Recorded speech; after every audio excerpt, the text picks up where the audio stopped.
You're such an asshole. Hello, children. All right, got a question. It's long. I charge a lot of money. Hi, Captain. I've recently bought 5-year books. I'm very pleased. My name is Anonymous. I'm a young male living in a very toxic socialist country. I'm currently studying, finish my degree in 6 months, an international business management degree in my homeland. I realized that my bachelor's degree is more or less worthless. No, it's not more or less worthless. It's completely worthless. It is completely worthless. I know we pick on the sociology or social science majors and the liberal arts majors, but business degrees, we need to, like, I don't know, raise awareness as to the complete and utter uselessness of business degrees. As you have pointed out in your numerous videos, and I respect to try to learn from your unique point of view and experience. With all this said, I'm a bit of a crossroads situation regarding my future job prospects and the path I want to go down. Option A is to become a CPA. This is great and all, but my family has near friends who are very successful licensed accountants who have hit the wall in terms of workload stress, and as a result substance dependency and much more. All right, well, you're interpreting these things wrong. There's so much work that it's driving people to work more than they should and that they resort to drugs. That's the business you want to get into because they're going to pay you a lot of money. Now, the drug substance abuse, that's secondary. That's them making the wrong choice. All right. No, Capmeister, of course, always loved taking a shot or 12 to calm his day down, or just because it was fun. Let's just admit that, too. But that wouldn't deter me. How about this? How about you become a CPA? You get immediate employment. You limit your working hours to 20 or 30 hours a week.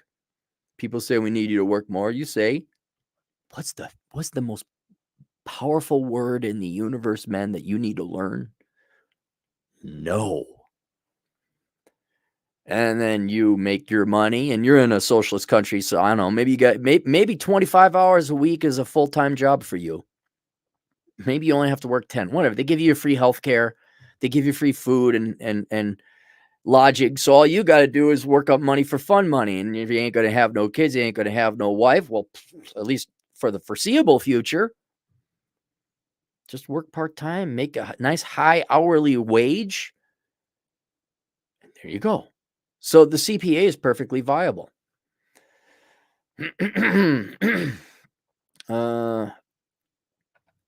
Nonetheless, the money, employment, growth prospects are there, and I am ready to conquer it. The issue is that my mother, to be precise,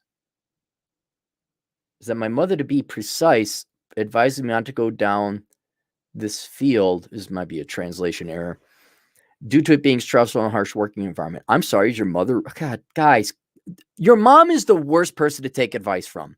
Unless she's like super successful in the field. Like if your mom was a surgeon or a dentist and you want to become a surgeon or a dentist and your mom made money, you see the Schedule C's, you see the income statement, then you ask your mom. But moms are 90% of the reason we're in this problem is because you're all raised by single moms. You listen to moms, or your mom was the dominant force in the family. Your dad's just this pussy cowering in the corner. Mommy, what should I do? Oh, whatever you want. Oh, don't do that. That's hard. Oh, gee, I wonder why women make less than men, because you avoid things that's hard. Look, dude, you don't have to work 60 hours a week.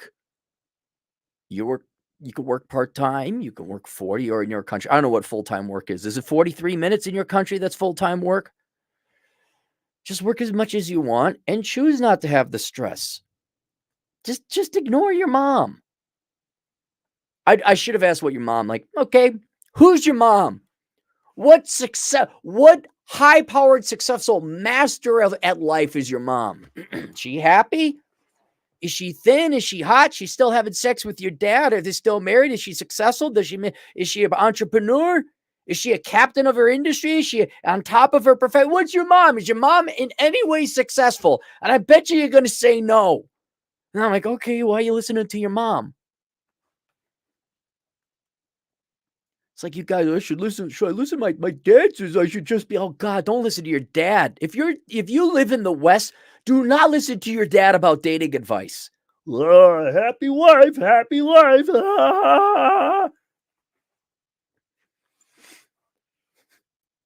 Greatest word. Sweetheart, can we? No. But what? I'm not arguing. I just said it. No. Okay. That's what daddy likes.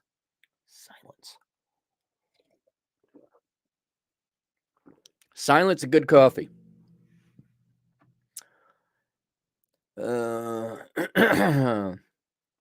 Slave labor, according to her own words, as a profession today as opposed to 20 years ago. All right. This comment is with regards to the high turnover at adding firms and the field not being mentally stimulating. Accounting is not mentally stimulating. More or less data input employment with a high degree of repetition. That's accounting. Yes.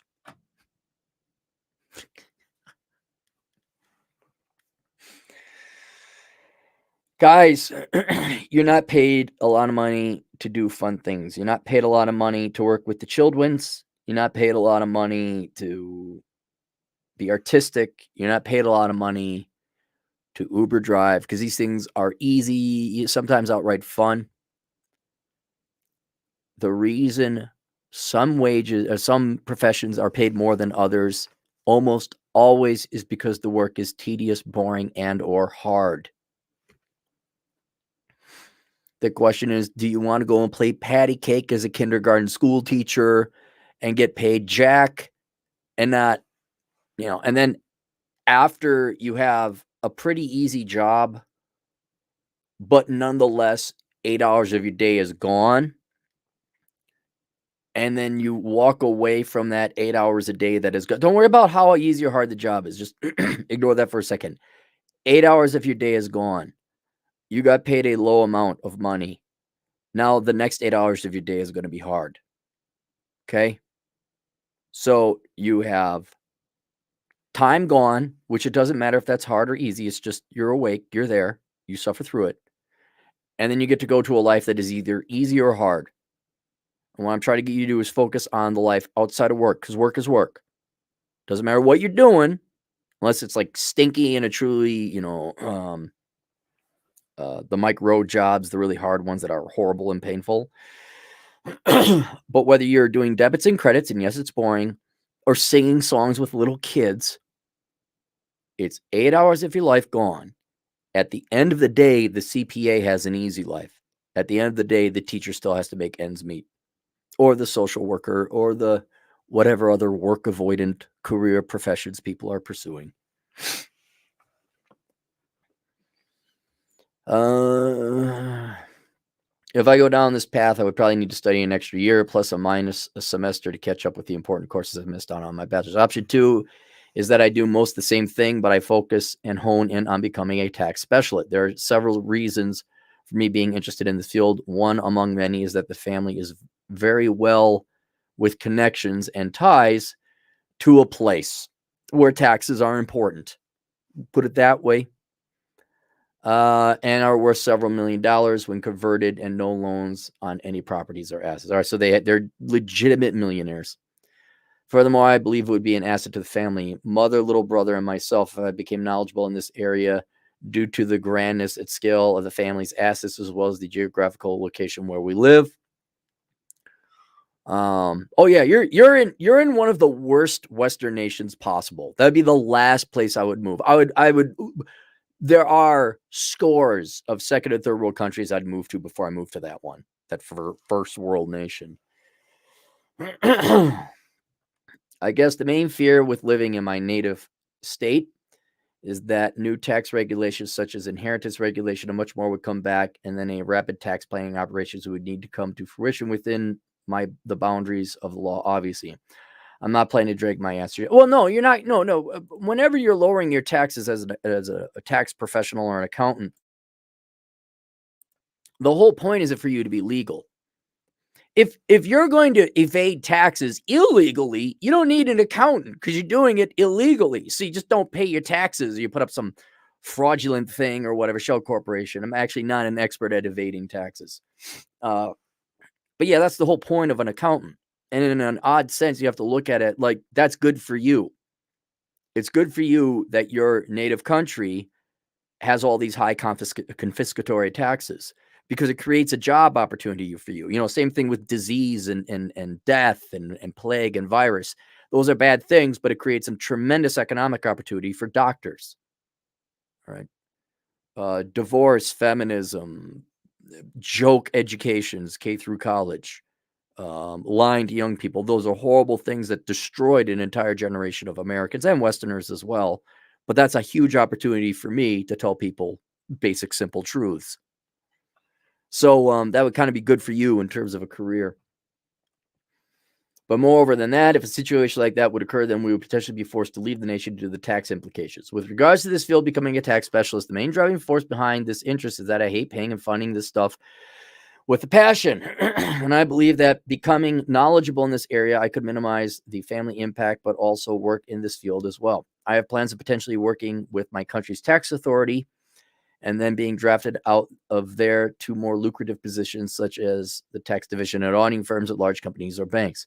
With all that said, if I went with option 2, I would have to study a minimum of 1 to 2 years more, but even be a minimum of 4.5 years, make me a 28-year-old graduate when completed most of, if not all, applications in this field call for a lawyer degree specific to tax law. I'm one of both options, but I'd like to hear your perspective. All right. I think you've erroneously assessed the amount of education that is needed for the second option. The second option, I don't see this as an if or. I would get your CPA and then with a subspecialty, specialize in taxes. Because once you get your CPA in your country, you can go work for the tax authority. You make it say, do I specialize it? Do I do tax specialization or do I get my CPA? It's like, why don't you do both? Why don't you get your CPA? And I'd imagine in your country, you could do tax specialization or take some added classes. But the CPA, that certification will immediately get you. So you get your CPA. Can you still go work for this rich family? And then you talk about wanting to work for the auditing firms. They're going to want your CPA. You want to go work for the tax authority. They're going to want your CPA. So the CPA opens up all the doors to all the things you want to do anyway, including tax specialization. All right, maybe you got to take a couple extra classes, but that's what I would do. And whereas the tax specialization, if you went that route, just studying it, well, that's 4.5 years out. Okay, so you're still in school for 4.5 years, maybe making a little bit of money. Your CPA is much more closer. Get that certification and start working.